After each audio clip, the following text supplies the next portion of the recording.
नमस्कार साथियों। भर्तियों की बौछार के बीच एक बड़ी भर्ती जो है वो आई है, चतुर्थ श्रेणी कर्मचारी। तो हम पूरी जो चीजें हैं वो इसके बारे में हम जानेंगे। इसका जो विस्तृत विज्ञापन है 21 पेज का, ये पूरा इसका प्रिंट आउट निकाला है और इसका अध्ययन किया है। तो आपके ज्यादातर सवाल इसमें ये हो सकते हैं कि वेतन क्या होगा, आप कहेंगे हमें फॉर्म भरना चाहिए या नहीं। तो सभी चीजों पर हम इसमें चर्चा करेंगे। योग्यता क्या है, आयु सीमा क्या है, प्रमोशन कि भाई आप चतुर्थ श्रेणी लग जाते हैं, आगे आप कहाँ यूडीसी एलडीसी कहाँ तक आप आगे जा सकते हैं, वो सिलेबस क्या है, काफी विस्तृत सिलेबस है। फॉर्म की लास्ट डेट क्या है, परीक्षा तिथि क्या है, तैयारी कैसे करें, परीक्षा का लेवल क्या रहेगा, इत्यादि सवालों पर हम जो है चर्चा करेंगे। इसका पाठ्यक्रम भी देखेंगे और आप पूरा वीडियो देखेंगे, फिर आप खुद निष्कर्ष निकाल लेंगे कि आपको इसकी तैयारी करनी चाहिए या नहीं, आपको देना चाहिए या नहीं। चूंकि 52,000 से अधिक पद है तो बड़ी भर्ती है, फॉर्म भी कई लाख भरे जाएंगे और पाठ्यक्रम है वो भी कुछ कठिन है। तो हम देखते हैं क्या रहता है इसका। तो सबसे पहले बात करें पदों की, तो 52,453 पद है, अच्छी संख्या है पदों की। अगर मान लीजिए हम देखें जैसे पशु परिचर या और परीक्षाएं, तो उनमें 10 लाख 15 लाख फॉर्म भरे जाते हैं। अब यहाँ पे हम देखते हैं कि अगर 10 लाख विद्यार्थी परीक्षा में बैठते हैं, फॉर्म के बाद बैठने वाले की संख्या 50% हो जाती है। तो मान लो बैठते हैं 10 लाख, उनमें से 50,000 52,000 विद्यार्थी लगेंगे। तो राजस्थान में ग्राम पंचायतें हैं 10,000 से ज्यादा, तो इसका मतलब हर ग्राम पंचायत से जो है आप ये मान के चलिए 5 व्यक्ति जो है लगेंगे। अगर हम औसत देखें, 50 जिले हैं, हम औसत देखें तो हर जिले से 1,000 सिलेक्ट होंगे। औसत की बात कर रहा हूं मैं, 50,000। और दूसरी बात कि अगर कुल कंपटीशन देखें कि मान लीजिए 10 लाख विद्यार्थी परीक्षा में बैठे, तो उनमें से अगर 1 लाख पद होते तो 10% यानी 100 में से 10 लग रहे हैं, और यहाँ पे 50,000 पद है यानी 20 में से एक व्यक्ति का नंबर आएगा। तो ये एक लगभग मोटा मोटी आइडिया आपको बताई है, यानी पदों की संख्या काफी अच्छी है। वेतन है L1 का। L1 क्या होता है, एक चार्ट है, ठीक है, जो वेतन आयोग के बाद में इसमें अलग अलग लेवल होते हैं, L1 2 3 4 इस हिसाब से। जैसे व्याख्याता की बात करें तो L12 L12 होता है। सेकेंड ग्रेड में अध्यापक है वो L11, ग्रेड थर्ड के जो अध्यापक है वो L10। तो यहाँ वेतन जो सबसे शुरुआती रेंज है L1 17,700, तो ये आपका बेसिक रहेगा 17,700 का। और उसके बाद में HRA दिया जाता है, अभी 10% है। छोटे शहरों गांव में 10% है, बड़े शहरों में 20% है, महानगरों में 30% है। तो 17,700 का हम छोटे गांव के हिसाब से माने या सामान्य शहर के हिसाब से तो 10%, तो 1770। डीए जो डीएनएस अलाउंस है, महंगाई भत्ता, वो भी 53% है। अब आगे आपका कितना हो जाता है, जैसे मान लो इसमें ज्वाइनिंग मिलती है तब तक ये 55-56 भी हो सकता है, तो ये 9,381। तो कुल वेतन बनेगा 2 साल बाद प्रोबेशन पूरा होने के बाद आज की स्थिति के अनुसार 28,851। देखो आगे 51 भी आ रहा है, एक अच्छा शुभ अंक आ रहा है। प्रोबेशन में फिक्स मानदेय रहेगा 2 वर्ष तक, उसमें आपको अलग से कोई लाभ जो है पीएल मेडिकल नहीं मिलते, केवल सीएल मिलती है 12। और प्रोबेशन में फिक्स जो है वो लगभग शायद 10-11 हजार कुछ होगा, ठीक है, उसका अभी कोई मुझे अनुमान नहीं है, तो 10-11 हजार हो सकता है। आपका जो प्रोबेशन के बाद है वो न्यूनतम वेतन 28,851 मिलेगा। इसमें से कुछ कटौतियां जो है हल्की फुल्की 2-3 हजार की, वो जो है आपको करवानी होती है। तो ये हुआ वेतन की बात। योग्यता 10वीं। 10वीं में अगर आप पढ़ रहे हैं यानी आपने प्रवेश ले लिया है और आपके मान लो अभी मार्च या अप्रैल में एग्जाम है, अप्रैल तो क्या फरवरी और मार्च में ही है बोर्ड वाले, तो अभी जो विद्यार्थी 10वीं में है वो भी फॉर्म भर सकते हैं, बशर्ते वो 18 वर्ष के हो जाएंगे 1/1/26 को, और उत्तीर्ण चाहिए 10वीं। 10वीं पास होना जरूरी है, केवल प्रवेश से आप मान्य नहीं होंगे। या 10वीं पास आप कर चुके हैं, कभी भी की हो आपने, कोई दिक्कत नहीं है। अब है आयु सीमा। आयु सीमा की बात करें तो 1/1/26, 25 नहीं, अभी चल रहा है 24, कुछ दिनों बाद आ जाएगा 25, 10-15 दिन बाद, और उसके बाद अगला 26 जो है 2026, 1/1/26 को आपको गणना करनी है। तो इस हिसाब से अगर हम देखें 18 वर्ष का कौन हो रहा है, जिसका जन्म 1/1/2008 के पहले का है, 1/1/8/2008 के बाद का नहीं, पहले का कोई भी विद्यार्थी है वो पात्र है, कोई भी व्यक्ति है वो। और अधिकतम है 40 वर्ष जनरल की बात है। तो जनरल यानी अनारक्षित, किसी प्रकार का कोई आरक्षण नहीं है। और पुरुष तो 1/1/86 से पहले का नहीं हो, यानी 40 वर्ष से अधिक का नहीं हो। बाकी छूट है आयु सीमा में, जैसे जनरल को 40 वर्ष हो गई। जनरल के अलावा की बात करें, जैसे EWS, OBC, SC, ST, SBC, सारे आरक्षित वर्ग, पुरुषों को 5 वर्ष की है, महिलाओं को 10 वर्ष की है। जनरल महिला को भी 5 वर्ष की छूट है, यानी 45 वर्ष। और बाकी आरक्षित वर्गों की महिलाओं की बात करें तो उनको 10 वर्ष, यानी महिला को 5 वर्ष एक्स्ट्रा, 40 वर्ष 5 45, और ओबीसी वगैरह में 10 वर्ष। उसके अलावा दिव्यांग जन को अतिरिक्त छूट है 5 वर्ष की। और बाकी सारी छूटों में से एक ही आप प्रकार की कोई छूट ले सकते हैं, वो हम विस्तृत विज्ञापन आपको और बताएंगे, उसमें बता देंगे। अब रही बात मेन चीज कि भाई आप चतुर्थ श्रेणी कर्मचारी लग गए। चतुर्थ श्रेणी का नाम सुनते ही ये दिमाग में आता है चपरासी, जी नहीं। चतुर्थ श्रेणी कर्मचारी के कार्य क्या होंगे, हम इस पर भी चर्चा कर लेते हैं। कि जैसे आप सामान्यतः है प्राइवेट सेक्टर में ऑफिस बॉय वगैरह जो है वो देखते हैं कि ऑफिस है, जैसे मैं स्कूल की बात करूं, आपको लगाएंगे कहाँ, तो बहुत सारे स्कूलों में, सभी स्कूलों में पद खाली पड़े हैं। तो जो प्रिंसिपल है या अन्य जो गुरुजन है, उनको चतुर्थ श्रेणी का भी काम करना पड़ता है। जैसे मान लो ऑफिस का ताला खोला, ताला बंद किया, दरवाजा खोला, कभी कभार तो घंटी भी लगानी पड़ती है, कभी कुछ ऑफिस की साफ सफाई हो गई, फाइलें इधर उधर रखनी हो गई, पहुंचानी हो गई, साइन करवाने हो गए कोई आदेश पे, तो विद्यार्थियों के माध्यम से, कई बार किसी गुरुजनों के माध्यम से ये करवाया जाता है। तो स्कूलों में एक जो ग्रेड 4 है, यहाँ पे आप झाड़ू लगाने वाले से नहीं लेवें कि वो सफाई कर्मी अलग होता है, उसका काम है सफाई करना। तो यहाँ जहां तक, हालांकि कार्यों की फिर अलग से और आती है सूची, कर्तव्य भी हो सकते हैं क्या क्या होते हैं, वो आपको ट्रेनिंग है या जब ज्वाइनिंग होती है तो कहीं ना कहीं बता दिए जाते होंगे। तो कार्य में नॉर्मली जैसे विद्यालय है तो विद्यालय का ताला खोलना, ताला लगाना, घंटी लगाना, घंटी ऑटोमेटिक है, तो और छोटे मोटे ऑफिस के काम है, ऑफिस की साफ सफाई है।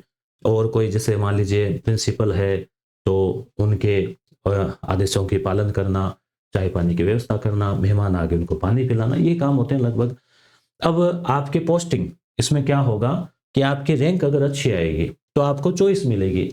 इसमें सरकारी विभाग के कार्यालय जो है, यहाँ पे लिखा हुआ देखो, विभिन्न विभागों और अधीनस्थ कार्यालयों।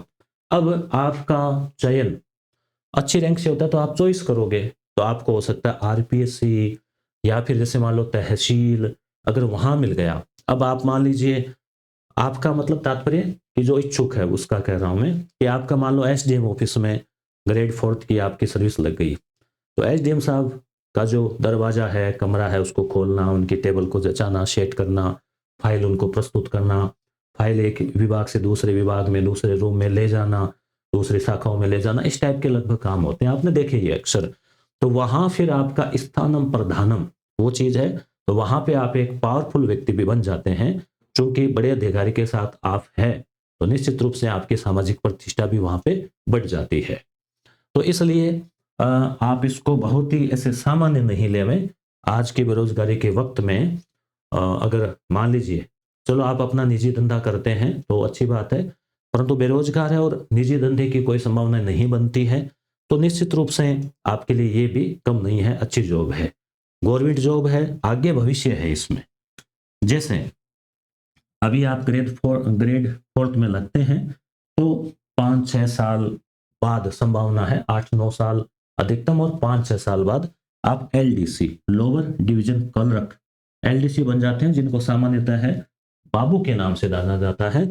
बाबू बनने के बाद में आपका लिपिकीय कार्य हो जाता है, कागज जैसे मान लो केसबुक का काम हो गया, डॉक्यूमेंटल काम हो गया, वो काम हो जाता है।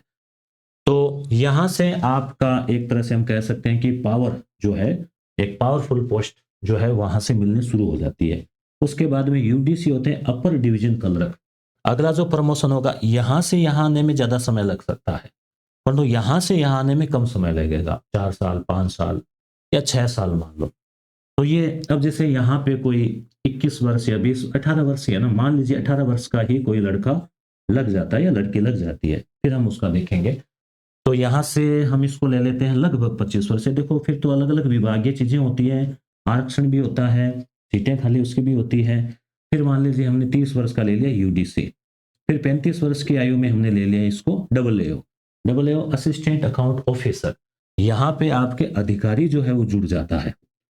सहायक अकाउंट अधिकारी, लेखा अधिकारी पद यहाँ पे आपका जुड़ जाता है। और यहाँ 40 से 45 वर्ष अगर मान के चले, वो 18 वर्ष का भर्ती हुआ है तो वो एओ बन जाता है। एओ का मतलब हो गया अकाउंट ऑफिसर। यहाँ पे ग्रेड फर्स्ट जो है वहां जाता है। और शिक्षा विभाग की बात करें तो एओ तो जैसे जिला मुख्यालय स्तर पे जो है डी ऑफिस है और उनमें रहते हैं, तहसील में और में एक बड़ा पद जो है ये अकाउंट का माना जाता है। तो आप ये मान के चल सकते हैं कि अगर आप 18-20 साल 25 साल की आयु तक भी लगते हैं, 30 साल की आयु भी लगते हैं, तो भी रिटायरमेंट तक आप एओ तक जा सकते हैं। ये संभावनाएं जो है व्यक्त की गई है विभिन्न जो निष्कर्ष लोगों से पूछताछ हम करते हैं, देखते हैं, उस हिसाब से। ठीक है, यहाँ तक बात आपके समझ में आ गई होगी। तो भविष्य तो इसमें है, ऐसा नहीं है कि आप जो है ग्रेड फोर्थ में लगे और आजीवन ग्रेड फोर्थ में रहे, नहीं। दूसरी चीज, अब जो इसमें लग रहे हैं वो बड़े योग्य व्यक्ति लगेंगे। क्यों? क्योंकि नाम 10वीं पास है, परंतु आपको पता है कि 10वीं पास वाले बच्चों को लगना चाहिए, देना चाहिए। जो इंटेलिजेंट है वो बच्चे जरूर सेलेक्ट हो सकते हैं, परंतु आम केवल 10वीं पास बच्चा है उसके यहाँ सिलेक्शन की संभावना बहुत कम हो जाती है। क्यों? क्योंकि अभी आप सिलेबस देखेंगे तो स्कूल व्याख्याता का जीके वाला पेपर है ना, उस लेवल का है। तो यहाँ भी बैठने तो वही विद्यार्थी है जो बीएड है, इवन हो सकता है बीटेक किए हुए भी हो। आता ही है पशु परीक्षण में, सभी ने फर्स्ट ग्रेड वालों ने भरा था, सेकंड ग्रेड वालों ने जो तैयारी कर रहे हैं उन्होंने भरा था। लेवल परीक्षा का अगर आपने पशु परीक्षण का एग्जाम के पेपर देखे होंगे, मैं यूट्यूब पे भी आपको करवा दूंगा, तो आपने देखा होगा कि बहुत कठिन नहीं था। प्रश्न इतने ज्यादा वो जैसे आरएस प्री में या यूपीएससी में आते हैं, स्कूल व्याख्याता में आते हैं, उस प्रकार के बहुत घुमावदार प्रश्न नहीं थे। प्रश्न सीधे सीधे फैक्चुअल थे। हाँ, थोड़े बहुत कठिनाई का स्तर, कुछ प्रश्न सामान्य थे, कुछ थोड़े कठिन थे। बहुत कठिन हम नहीं कह सकते कि कथन कारण कौन कौन से सत्य है असत्य, इतना बहुत ज्यादा डीप जो है घुमाने वाले प्रश्न नहीं आएंगे। प्रश्न ऊपरा ऊपरी और बेसिक मोटी मोटी चीजें आएगी। तो अब कठिन क्यों हो जाता है? कठिन इसलिए हो जाता है कि पाठ्यक्रम विस्तृत है, इसलिए वो पाठ्यक्रम कठिन लग जाता है। किसी के मान लो जीके देखा, आप कहेंगे यार इतना सरल था, सीधा आप मान लीजिए पूछ लिया राजस्थान की लंबी नदी, बड़ी नदी, सीधा सिंपल पूछ लिया, विस्तृत पठार, ऊंचा पठार, तो अब अरे बड़ा सरल था। परंतु सरल आप केवल एक भाग को देख रहे हैं।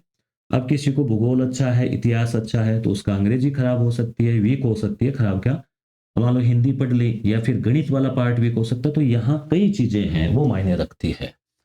तो सिलेबस की बात करें तो पहले हल्की सी हम इस पर नजर डाल लेते हैं, फिर एक डिटेल वीडियो में और बनाऊंगा इस पे। तो सामान्य हिंदी है, इसके ये अनुमानित प्रश्न है। पहले हम इसी पे बात कर लें, इधर वाली चीजें देख लेते हैं। तैयारी कैसे करें अब बात करेंगे। फॉर्म की लास्ट डेट 21 मार्च से शुरू है। आप कहेंगे अरे अभी तो दिसंबर चल रहा है, अभी तो शुरू ही नहीं हुए फॉर्म, 3 महीने पहले वैकेंसी। यही तो बात है ना। कारण है, सरकार को 1 साल होने जा रहा है, 1 साल के कार्यक्रम भी होंगे, फिर उनको बताना भी होता है पब्लिक को, विपक्ष को भी जवाब देना पड़ता है कि भाई आपने 1 साल में क्या क्या किया। तो बड़ी जो वैकेंसीज या मान लो बड़े स्तर पे, हालांकि पद तो शिक्षक वाले में, स्कूल व्याख्याता सेकेंड ग्रेड में बहुत कम है, फिर भी कॉलेज प्रोफेसर की भी भर्ती आ गई, और भी कई विभागों में आ गई, कईयों में भी डीपीसी चल रही है, तो और पद बढ़ेंगे। इस प्रकार से काम तो चल रहा है। और दूसरी बात कि जो है एडवांस निकाला है, तो आप जैसे 21 तारीख से 19 अप्रैल 1 महीना है, तो 1 महीने से थोड़ा कम है, तो आप 19 अप्रैल का नया इंतजार करके आप मार्च के शुरुआत में ही फॉर्म भरवा देंगे, 21 या 22-23 के आसपास ही, क्योंकि फॉर्म बहुत ज्यादा मात्रा में भरे जाएंगे। तो लास्ट टाइम में कई बार क्या है, वेबसाइट वगैरह जो है वो थोड़ी हैंग वगैरह भी हो सकती है, तो लास्ट टाइम का इंतजार नहीं करें, अभी मार्च पड़ा है, टाइम है अभी। परीक्षा की तिथि बताई गई है 18 से 21 सितंबर 2025 विज्ञप्ति में, यानी आपके पास में 9 महीने है पूरे। सितंबर की बात करें, दिसंबर से जोड़े तो 9 महीने, 9 महीने में एक नए जीवन का सृजन हो जाता है। तो आप अपने कैरियर का सर्जन तो कर ही सकते हैं। अब किसको फॉर्म भर देना चाहिए? आपके आएंगे कि सर मैं स्कूल व्याख्याता की तैयारी कर रहा हूँ, क्या मुझे फॉर्म भर देना चाहिए? तो हम सभी पे चर्चा करेंगे। अभी सिलेबस आएगा ना, उसके हिसाब से हम चर्चा करेंगे। तो 9 महीने कम नहीं है इस पाठ्यक्रम के लिए। आराम से आप जो है इसको 2 बार 3 बार कर सकते हैं 9 महीने में। टेस्ट वगैरह लगा सकते हैं, रट सकते हैं, घोट के पी सकते हैं। इतना पर्याप्त समय आपको दिया गया है। अब इसमें क्या रहेगा? प्रश्न आएंगे 120 और नंबर होंगे 200। तो इस हिसाब से प्रत्येक क्वेश्चन 2 नंबर का नहीं है, 1.66 का है, यानी लगभग 1.6 से 1.5 और माइनस मार्किंग भी है, तो वो क्वेश्चन के हिसाब से रहेगा 0.55 के लगभग। ये मैंने निकाला ऐसे, इसके हिसाब से 1/3 हो गया तो लगभग ये 0.55। 2 घंटे इसमें मिलेंगे आपको और 120 क्वेश्चन है, यानी 120 क्वेश्चन और 120 मिनट। तो 1 मिनट में एक सवाल करना है। तो अंग्रेजी में, उसके अलावा आपको गणित में समय थोड़ा ज्यादा लग सकता है, इसलिए प्रैक्टिस रहेगी। यहाँ पे कंपटीशन थोड़ा टफ बन जाता है। अब हिंदी के 30 क्वेश्चन आएंगे, तो मैंने यहाँ अनुमान से निकाला 1.66 से गुणा करते हैं तो 50 अंक की हिंदी है यहाँ और 42 अंक की गणित है। 25 क्वेश्चन आएंगे, तो 200 में से 50 यानी 1/4 हो गया ना, चौथाई हिस्सा हिंदी का है, लगभग चौथाई गणित का है, 25-25%। उसके बाद में 25 नंबर यानी 15 क्वेश्चन आएंगे अंग्रेजी के और सामान्य ज्ञान में 83 नंबर के लगभग, जैसे भूगोल, भूगोल के 17 नंबर के यानी 10 क्वेश्चन भूगोल के, राजस्थान भूगोल, ठीक है ना। राजस्थान का इतिहास कला संस्कृति के 10 क्वेश्चन, भारतीय संविधान और राजस्थान की राज्य व्यवस्था के 10 क्वेश्चन, सामान्य विज्ञान के 5 प्रश्न, समसामयिक घटनाएं करंट अफेयर के 10 क्वेश्चन, बेसिक कंप्यूटर के 5 क्वेश्चन और गणित के 25 प्रश्न। इस हिसाब से 120 प्रश्न आएंगे और ये मैंने अनुमान के इसके आधार पे गुणा किया, तो ये बैठ रहा है इसका, तो ये यहाँ 50 25 200 हो रहे हैं, तो लगभग ये 200 ऊपर नीचे एक आधा वो पेपर बनाने वाले पे निर्भर है। पूरी संभावना है, जैसे इन्होंने दिया है तो क्वेश्चन तो इतने ही आने हैं, वैसे अंक बैठने हैं इसके। तो ये रहेगा इसका पैटर्न परीक्षा का। तो यहाँ हिंदी भी है, अंग्रेजी भी है, राजस्थान का जीके भी है, करंट अफेयर, थोड़ा सा कंप्यूटर और फिर गणित। तो 4 मोटी चीजें इसमें हो गई। आगे बात करते हैं अब थोड़ा सा विस्तृत। यहां से आप निर्णय ले पाएंगे कि आपको फॉर्म भरना है, किस किस को भरना है, किस किस को नहीं, ठीक है। जहां ज्यादा बेरोजगारी परेशान कर रही है तो आपको भरना ही है। आप पूरी तरह से शुद्ध 100% बेरोजगार है तो आपको भर ही देना है। और आप ऑलरेडी मान लो आपको लगता है कि नहीं, आप जॉब की तैयारी कर रहे हैं परंतु आप पहले से अच्छे पैसे कमा सकते हैं प्राइवेट सेक्टर में भी इससे कहीं अच्छे ज्यादा, तो फिर कोई जरूरी नहीं है, कोई जबरदस्ती नहीं है। गवर्नमेंट जॉब में लगने के इच्छुक है कि आगे चलो प्रमोशन हो जाएगा, काफी निराश हो गए, परेशान हो गए, लग नहीं रही है, हर बार पॉइंटों से रह जाते हैं और प्रेशर है, बेरोजगार है, कई बार आप बिल्कुल नए हैं और सोच रहे हैं कि एक बार इस जॉब में लग जाए, तो अच्छी बात है, कोई दिक्कत नहीं है। नौकरी कोई सी भी कम थोड़ी होती है आज के टाइम में, इस बेरोजगारी के टाइम में। परंतु आप आपके अपने एम्बिशंस, अपनी महत्वाकांक्षाएं होती है, तो आपको निर्णय करना है। अब बनने वाले सीधे आरएस अधिकारी भी बनते हैं, बनने वाले आईएएस भी बनते हैं सीधे, ऐसा तो नहीं को प्रमोशन से 20 साल का 20 का 21 साल के भी, 22 साल के भी, तो आपकी महत्वाकांक्षाओं पर है। अब पहली बात, हिंदी। हिंदी में देखो जो रीट में है ना, लगभग वही रीट प्री में और रीट मुख्य परीक्षा में संज्ञा, सर्वनाम, ये सब है। विस्तृत चर्चा अपन और करेंगे इस पे, कहाँ से पढ़े, क्या पढ़े, वाक्य शुद्धि वगैरह, वो जनरल इंग्लिश में वो चीज जो आप स्कूल व्याख्याता में पढ़ेंगे। यहाँ भी स्कूल व्याख्याता वाली चीज भी है, 5-5 क्वेश्चन वहां आएंगे, यहाँ पे क्वेश्चन थोड़े ज्यादा आएंगे। इसके 30 क्वेश्चन है और इसके 15 क्वेश्चन है। भूगोल के 10 क्वेश्चन है। ये वही भूगोल है जो आप सेकंड ग्रेड में पढ़ रहे हैं, जो आप सभी परीक्षाओं में पढ़ रहे हैं, वही राजस्थान वाले भूगोल है, जो स्कूल व्याख्याता हो, रीट हो, प्री, सभी में आप पढ़ते हैं वही। अब राजस्थान का इतिहास का संस्कृति बिल्कुल वही जो आप सभी पढ़नी है, लोक देवता, देवियां, स्मारक वगैरह है। तो यहाँ ये चीजें कॉमन चीजें हैं जो आप सभी में तैयारी करते हैं। भारतीय संविधान का थोड़ा सा परिचय, फिर राजस्थान की राजनीति है, ये भी आप आरएस परिचय लेके हर परीक्षा में आप पढ़ते हैं, रीट में भी पढ़ते हैं, रीट परी में, रीट मेंस में, सेकंड ग्रेड के फर्स्ट पेपर में, स्कूल व्याख्याता के फर्स्ट पेपर में। ये यहाँ पे आपके लिए कोई नई बात नहीं है।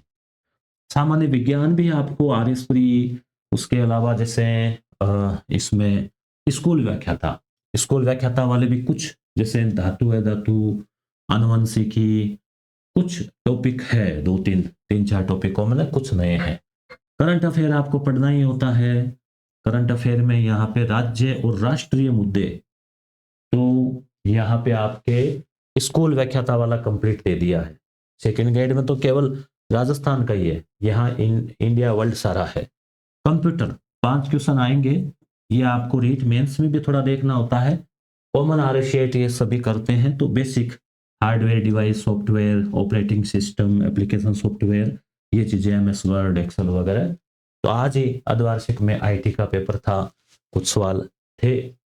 तो 9वीं 10वीं तक का लेवल का है, लेवल भी कटने का यही रहना लगभग 10वीं 12वीं। गणित, मैथ्स है, LS है, औसत लाभ हानि, प्रतिशत, चक्रवृद्धि ब्याज, अनुपात, समानुपात वगैरह, ये आपके रीट L1 में भी है कुछ टॉपिक।